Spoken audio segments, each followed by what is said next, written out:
Jakushini and her team, tight team.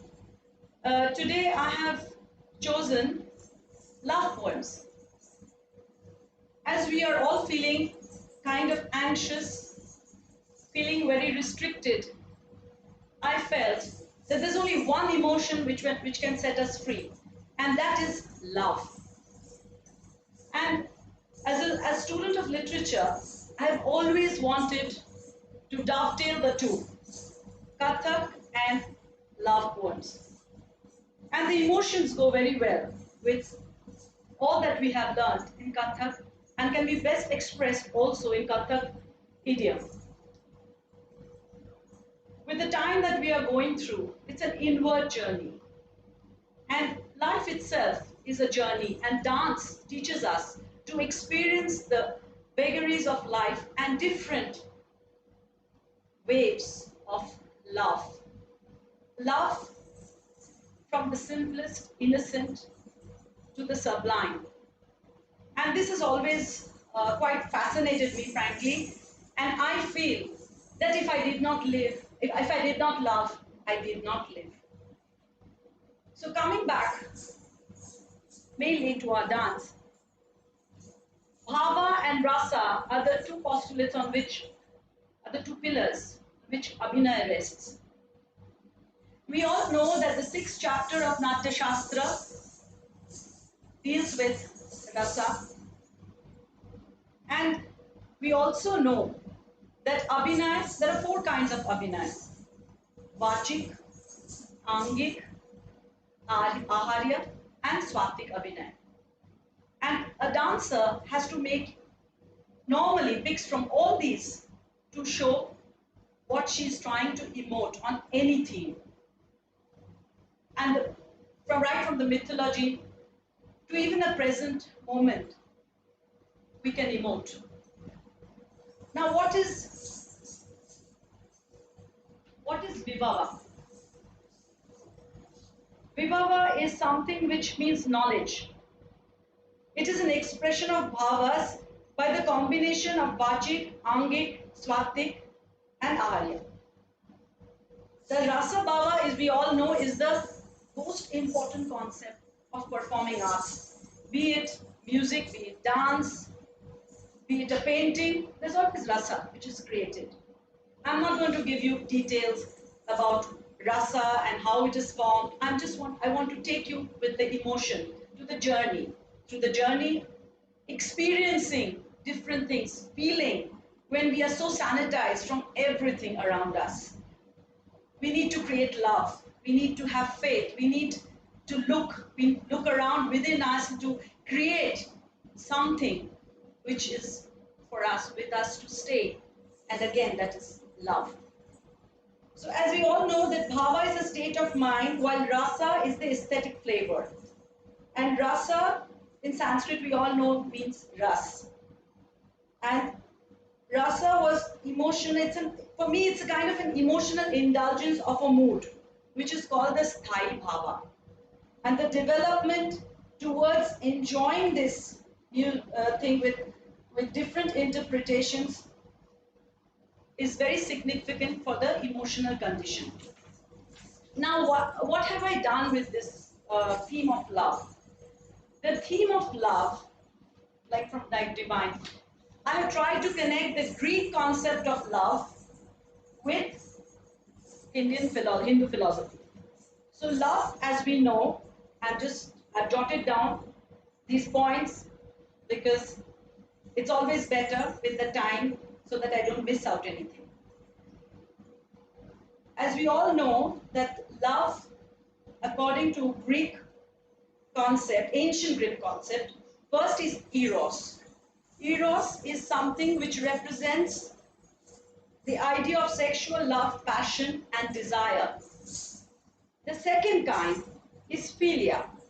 Philia is the type of love which is experienced amongst equals who have a certain kind of similar disposition, who have gone through hard times together. There's a kind of empathy, there's a kind of bonding, and so that is philia. And a very strong bonding for having passed through those hoops those struggles, those pains together, so that you understand each other. That is philia. And then we have storage, which is familial love. Familial love, which we get a kind of love without any physical attraction, which we experience from friends, from elders. That is for the storage. Then we have the pragma. And then we also have philatia, which is self-love. Ludus. Ludus is a very important kind of love, and the first poem that I'm going to show you or emote to is Ludus. The Greek concept of Ludus is a playful form of love. It's an infatuation when you die to see each other, when you want to take just a look, just to see your beloved, just flicking the hair or taking a look, just a shadow, just a little bit of that vision, which is love, complete infatuation, and the feeling of euphoria. It is a very self-flattering love. It is kind of flirting also. And the other love is pragma, which with time and age people experience. It's a mature love. When you know that the other person, your beloved, or whoever the person is somebody who's a part of your life and you experience that person in entirety. And that is pragma. Agape. Agape is again unconditional love. Unconditional love. And mania, which is of course obsessive love. Now, in our Hindu philosophy, we have, first we have the Shringar, which is of course rapturous love. Then we have Kama. Then we have Maitri, which is compassion. Then we have Bhakti. And there is also one other kind, which is self-love or self-prerna, atma-prerna, which is development of oneself. As I go on doing the poetry, because being a performing artist, I like to show how I felt, how all these points came to me. So at first I'm going to choose a poem by Lord Byron. Poetry being one of my passions too, and as a student of literature, I always loved these poems. And during this period, I thought, let us try this. I've often wanted to do, so let's see how it goes. Lord Byron, She Walks in Beauty.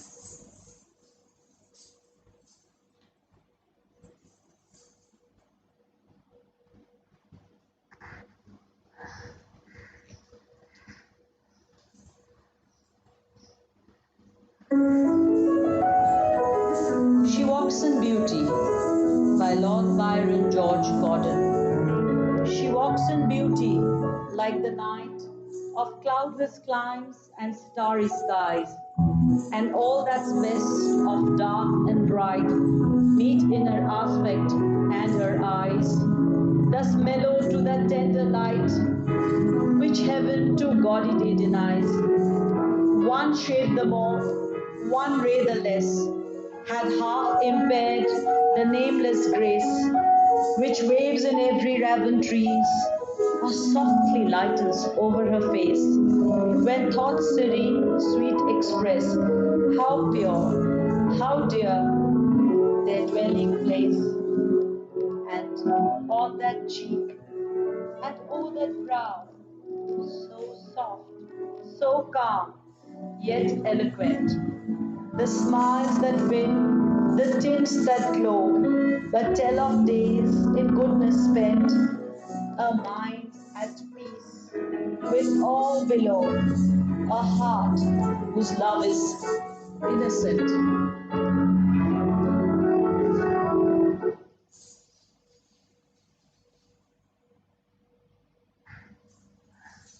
Here it's the beauty of the Naika in Kathak we describe.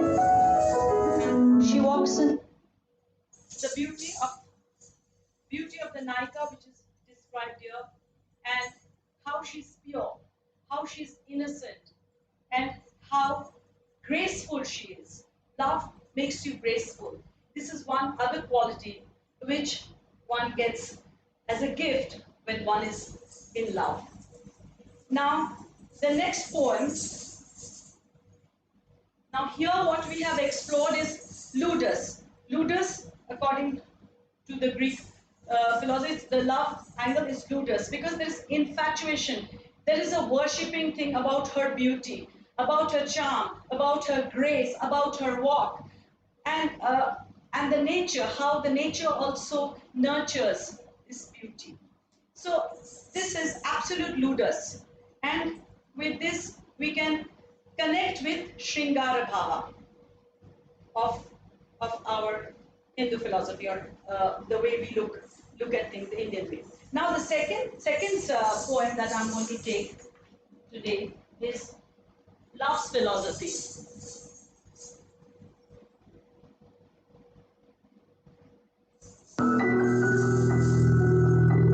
Love's Philosophy by Shelley. The fountains mingle with the river, and the rivers with the ocean. The winds of heaven mix forever with a sweet emotion. Nothing in the world is single, all things by a law divine, in one spirit, meet and mingle. Why not I with thine? See the mountains kiss high heaven, and the waves clasp one another. No sister flower would be forgiven if it disdained its brother. And the sunlight clasps the earth, and the moonbeams kiss the sea. What is all this sweet work worth, if thou kiss not me?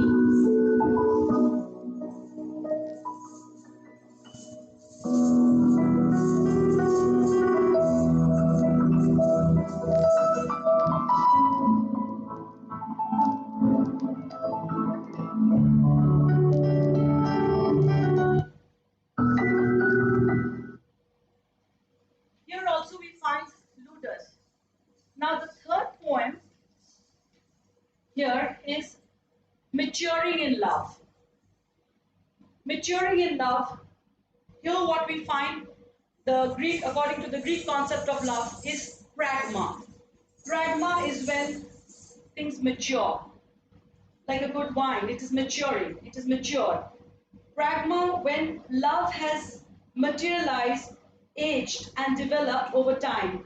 It is beyond physical, it is transcendental, casual, not casual at all, a unique harmony of form, of emotion, altogether harnessed beautifully. And this, as we all know, all the poets, most of these poets are romantics, and you know, it's very strange that they are so relevant today because romanticism highlights worship of nature, self-development, that is emotional development. Number three, mysticism, and along with that, a free spirit to imagine. When we are fettered in these conditions, I think these romantic poets say a lot to us, this poetry, because it has one level, which is a superficial level, a literal level, and there is a deeper level of discovering nature. When we have not really cared or nurtured for nature and we are suffering now, we go back to the beauty of nature, the beauty of love. So this poem is very, very dear to me again. Maturing of love. How do I compare thee? How do I love thee?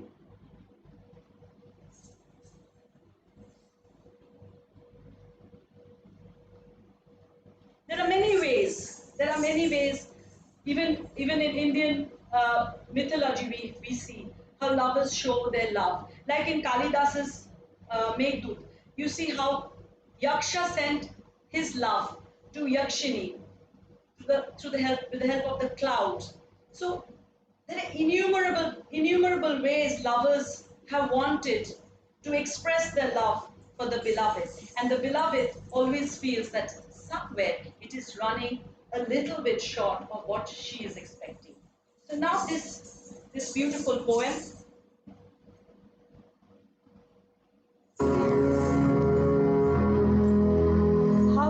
love thee.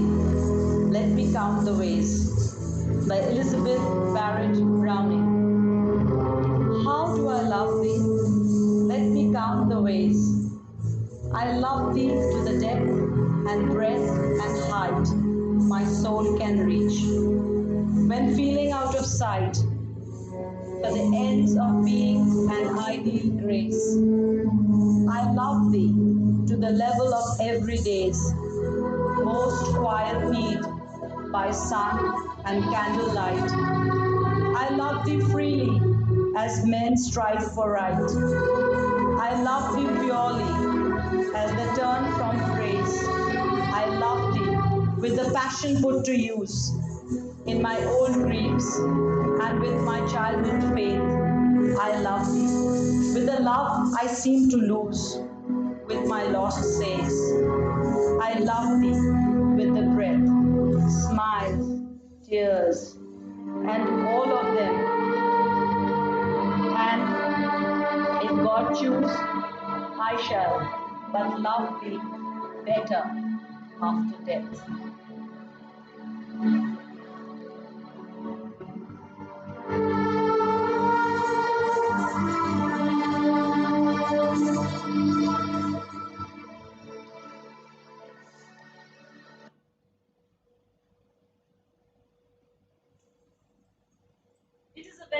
It is often a preoccupation with the lovers, the pangs, and they always feel that from here to eternity, the love will remain and will remain forever.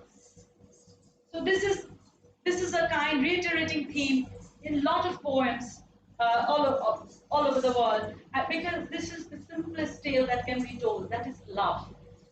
And love changes perception, love changes your existence, love changes, love gives you hope for a better day. So this poem is really beautiful. Now the next poem is Good Morrow by John Donne, one of the metaphysical poets, and he describes the morning. The morning. You see, a morning plays a very important role, and how you discover nature with every passing day. Now for us, with the things that we took for granted have been taken away from us. And now we appreciate things better. At least I can speak for myself. I'm very grateful to having seen and doing things that we will be able to do or we are doing. So the next poem is Good Morrow by John Donne, one metaphysical poet.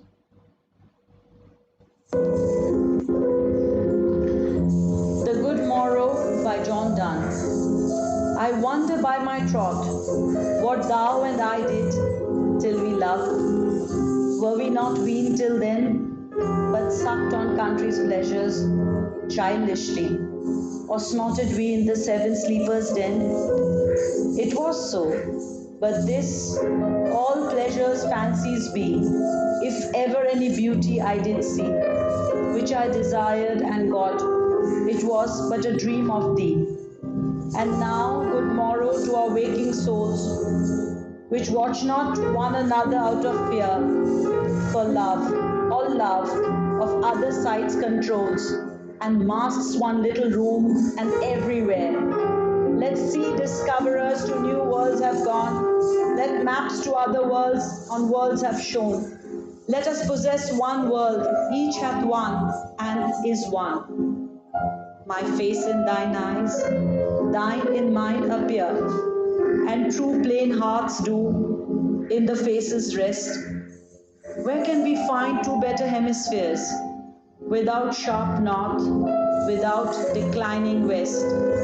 Whatever dies was not mixed equally. If our two loves be one, or thou and I, love so alike, that none do slacken, none can die.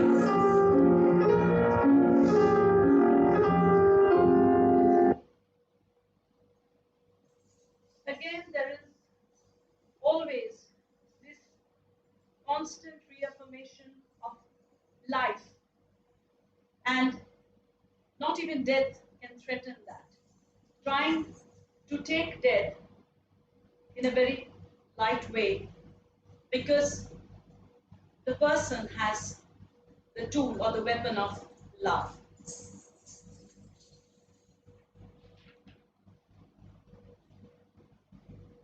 The next poem. This is for all those who are in love and are not able to see their beloved, even with the modern technology. It's tough. You can't see the person, you can't feel the person, and the pangs of separation. It could also be for the dancers. We are not able to get people to accompany us live. So the pangs of separation are very, very, very. And here it is a very, very, very poignantly put that by in this poem that we shall not go roving. We shall not go roving. That feeling that you will not be able to do something, the pangs, the frustration, the restlessness of not seeing the beloved. So this poem is again one of the romantics, Lord Byron.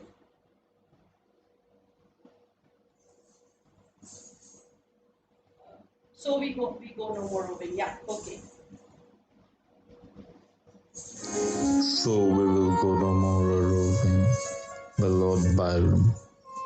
So we will go no more a-roving so late into the night, though the heart be still as loving and the moon be still as bright. But the sword outwears its sheath, and the soul wears out the breast, and the heart must pause to breathe and love itself have rest. Though the night was made for loving, and the day returns too soon, yet we will go no more a-roving by the light of the moon.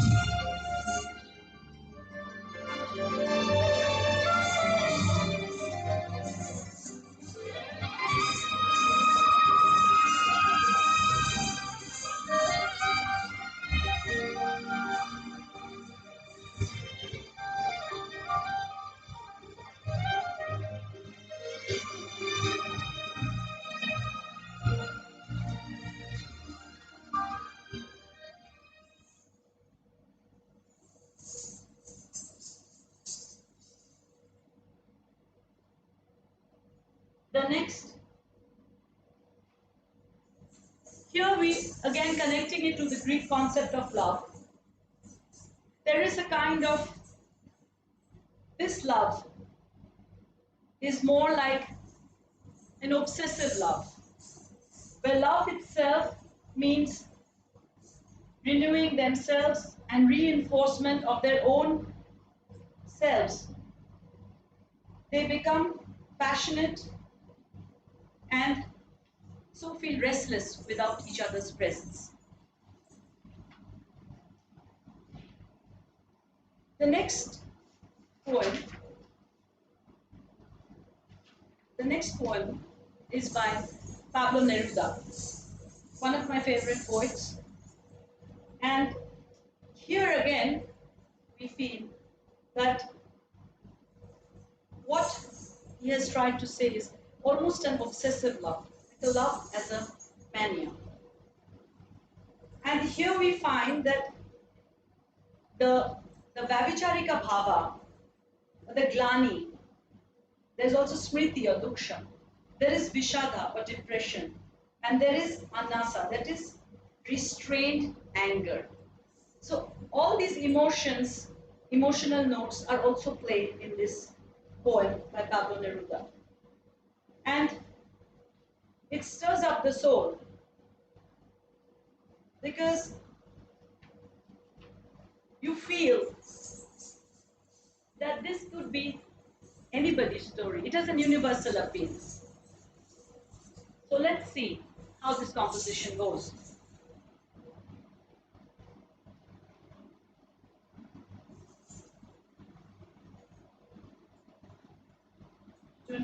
Tonight, I can write the saddest lines. Tonight, I can write the saddest lines by Pablo Neruda. Tonight, I can write the saddest lines. Write, for example, the night is starry and the stars are blue and shiver in the distance. The night wind revolves in the sky and sings. Tonight, I can write the saddest lines. I loved her, and sometimes she loved me too. Through nights like this one, I held her in my arms. I kissed her again and again under the endless sky. She loved me. Sometimes I loved her too. How could one not have loved her great still eyes? Tonight I can write the saddest lines. To think I do not have her. To feel that I have lost her. To hear the immense night, still immense without her. And the verse falls to the soul like the dew to the pasture. What else does that matter? That my love could not keep her. The night is starry and she's not with me. This is all. In the distance, someone is singing.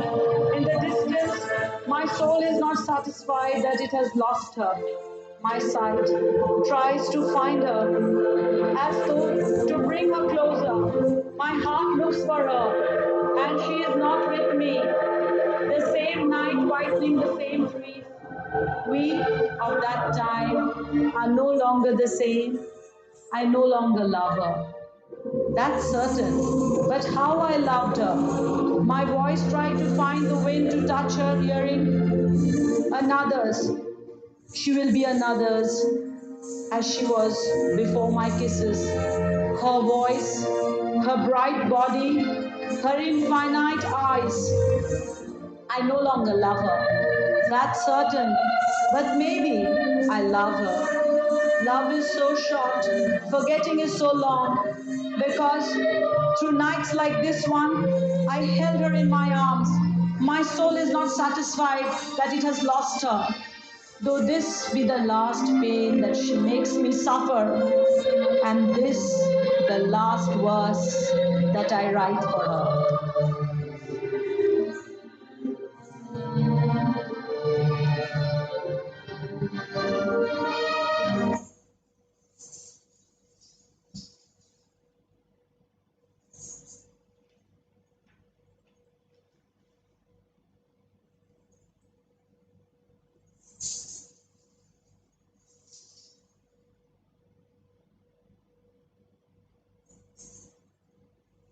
Yes, the next poem is Quiet Beauty by Gerard Manley Hopkins.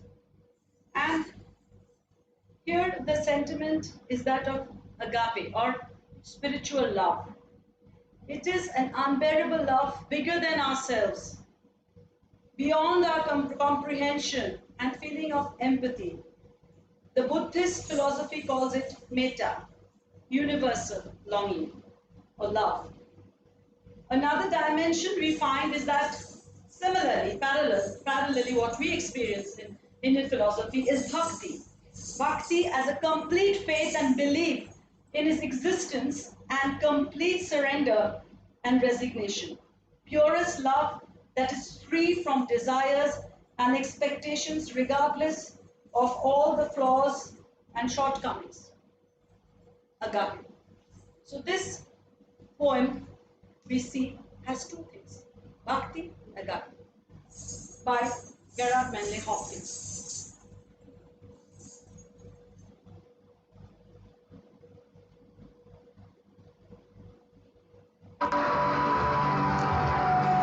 The love between man and God and nature, Pied Beauty by Gerard Manley Hopkins. Glory be to God for dappled things, for skies of couple color as brinded cow, for rose moons, all in stipple upon trout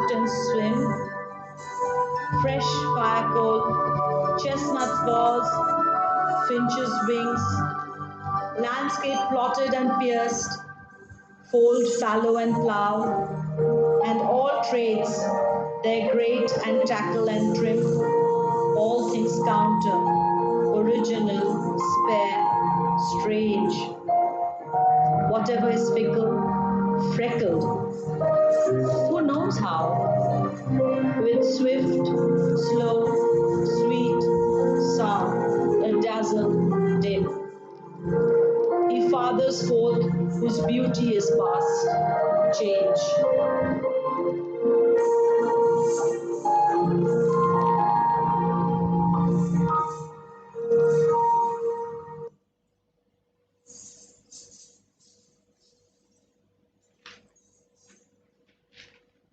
The next is, of course, as we did, love of God, nature, and God. So that is most important. And Keats, being one of the romantic poets, and his choice of alliteration, of onomatopoeia, and many of his poetical tools, which made nature come alive.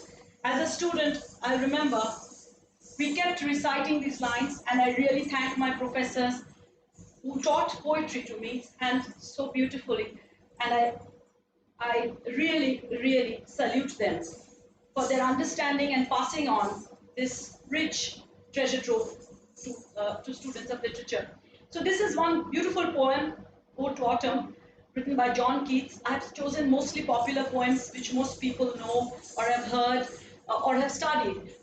And this gives the total richness of nature, the richness of autumn. Let us create autumn while we are indoors with help of Keats.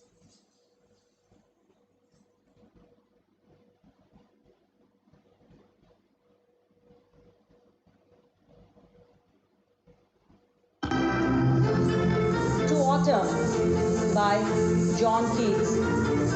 Season of mist and mellow fruitfulness, close bosom friend of the maturing sun, conspiring with him how to load and bless, with fruit that winds, that round the thatch even run, to bend with apples, moss cottage trees, and fill it with fruits, ripens to the core, to swell the gourd, to plump the hazel shells with a sweet kernel, and set budding more, and still more.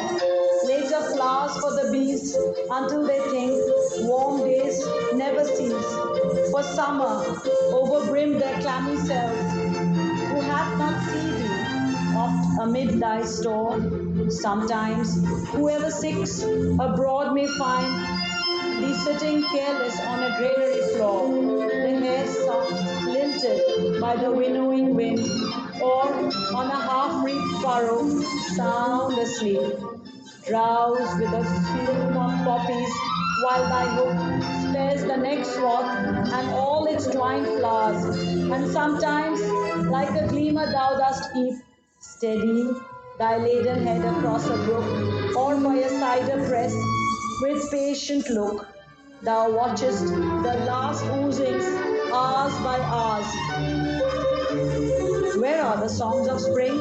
Aye, where are they? Think not of them, thou hast thy music too, while barred clouds bloom the soft dying day, and touch the stubble plains with rosy hue. Then, in a wilful choir, the small gnats mourn among the river swallows borne aloft, or sinking as the light wind lives or dies, and full-grown lambs loud bleat from hilly bourne, hedge crickets sing, and now with treble soft the redbreast whistles from a garden croft, and gathering swallows twitter in the skies.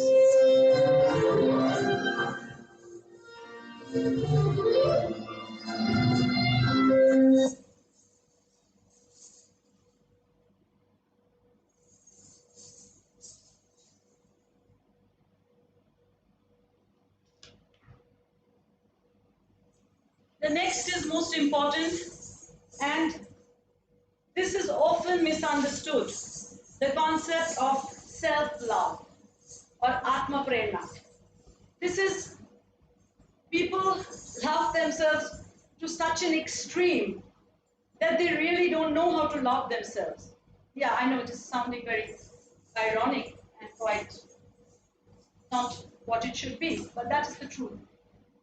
In our pursuit to actually love oneself and getting encumbered and by bonding with a lot of material things, we forget to look at ourselves in the mirror and be friendly with the person you are, your soul, your heart, your mind. You are such a stranger to your own self. With all that is going on, with the fast life pace, always in Drutlaya, that we forget to take a moment and see the damdar in the bowls, to see the thought. That is so beautiful, where we sang Khair Jana, Ek Pal Ke Liye, and look at ourselves and see the immense beauty, the immense happiness, the resource that is within. And what we are doing is to be without by not being within. So this is also a very beautiful poem. And again, coming back to the scheme of love, I said it is Philotia. And Philotia is self-love. It is the healthiest form, shares the Buddhist philosophy of self-compassion, which is deep understanding of what you want, your strength, your weaknesses. And then to be able to share your best with others. So this is self-love. This is Love After Love by Derek Walcott.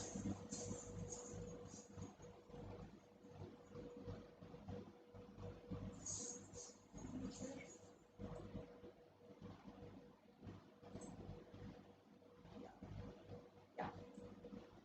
Okay, we are ready to go. Self-love. Love after love. Derek Walcott. The time will come when with elation you will greet yourself arriving at your own door, in your own mirror, and each will smile and the others welcome and say, sit here, eat. You will love again the stranger who was yourself. Give wine, give bread, give back your heart to itself, to the stranger who has loved you all your life, whom you ignored for another, who knows you by heart. Take down the love letters from the bookshelf, the photographs, the desperate notes. Feel your own image from the mirror. Sit. Feast on your life.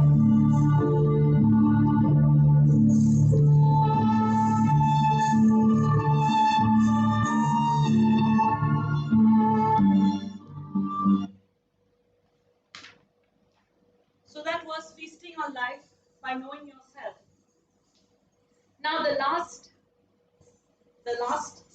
love poem amongst the compilation that I have worked for this session is Touched by an Angel by Maya Angelou. Everybody has read her works and very familiar, but she said a few things which I remember. She said that humans are so driven by rationality and also maybe a fault to overanalyze, over-explain, over-understand everything when it can be done by putting it very simplistically. And this is a philosophy I hold to heart, because most of the problems, most of the chaos that is happening is because we are trying to complicate simple things which only have a simple answer. And this simplicity stuff, she tries to untangle the tangle and bring about a logical thought and bring out the best. She believes in freedom. Freedom is not, again, another concept which is much misunderstood. Freedom is something when you discover, that's my own interpretation with my life, my experiences, I do not claim to be an authority on life, but love has taught me a lot of things by loving things. by loving people, by loving my dance, my passion. And it has really taken away, it has unknotted a lot of knots, untangled a lot of tangles. And this poem is beautiful, and I'm going to share it with you.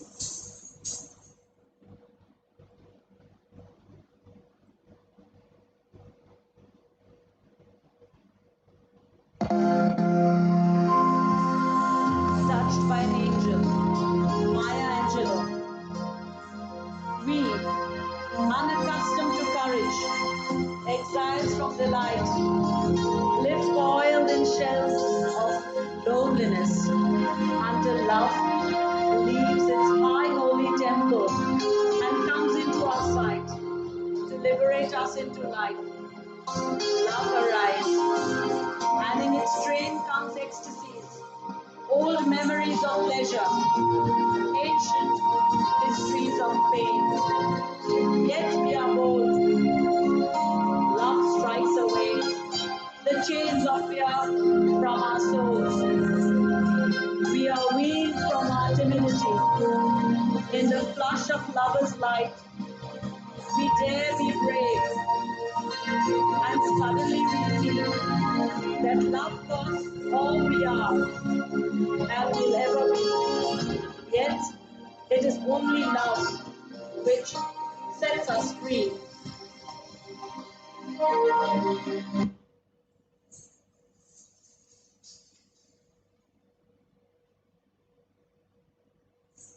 So this was the entire way I have loved, and so I have lived. And I've enjoyed this session. I have enjoyed this session very much with you. A very big thank you to all of you. As you can see that I have help, technical help, who's trying to shut me down right now. But I have to thank everybody, and I would like to thank my partner in crime in this project, Devopriya Shamanto, and of course Akash, for reciting this for me, reciting the poem for me. A very big thank you and hug to Jagoshini, and of course, I'm sure she's doing her Guru proud. A very big thank you to Sridev and the technical team, of whose name I may not be knowing. A very big thank you to the audience, to the people who's been there to share my experience of love. I enjoyed it thoroughly, and it was a wonderful experience. A very big thank you, and stay safe, stay well. This time will pass.